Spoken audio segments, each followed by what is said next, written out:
Morning, everybody. Happy Friday. Welcome to May 2023. Going to talk about what happened this week. Lots to report on.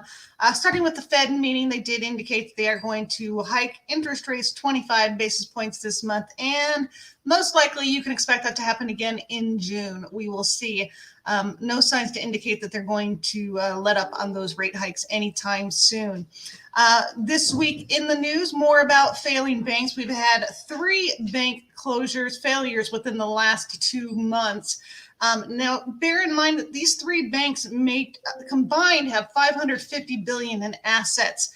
Not a lot of attention being paid to them because they're just some local regional banks. But do bear in mind that regional banks make up 40% of loans. The biggest problem right now is what we're having is that investors are starting to, they're shorting the banks. And what that means is basically they're borrowing high with the expectation that they'll be able to repay the debt lower because the value is going to drop. What happens here is this creates an inability for banks to build capital. And when banks can't build capital, they can't lend. So this is a problem forthcoming. We do have a new bank, PacWest, currently under pressure. So interesting to see what will happen there. Mortgage apps for the week over week, were flat, unchanged. So just wanted to bring you up to date on that. The biggest news, of course, was the BLS report came out today. It did show 253,000 job creations versus the expectations of 183,000.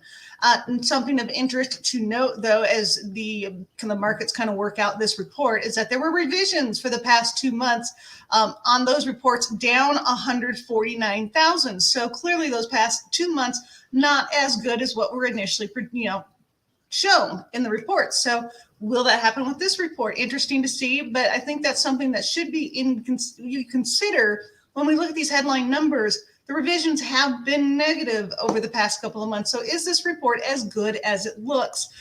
Within the BLS report, it's also the household survey. Now, the household survey has their own job creations report, and they reported 139,000. So not near as favorable as the BLS headline number.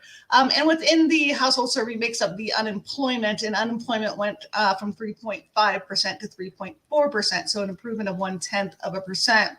But to note, labor force did decrease by 43,000.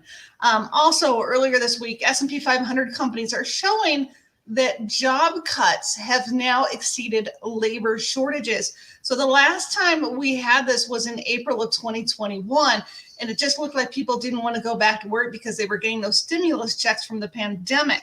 But now clearly those are gone. So now we're seeing that companies are just cutting jobs as opposed to there being an actual shortage. So something of interest to note.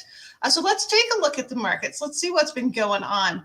As you can see, this week has been a bit volatile. We made up some good ground earlier on, but today, as the banks are, as news is trying to digest what's going on with this jobs report, we are down 31 basis points for the day right now. So it'd be interesting to see where this pans out at the end of the day.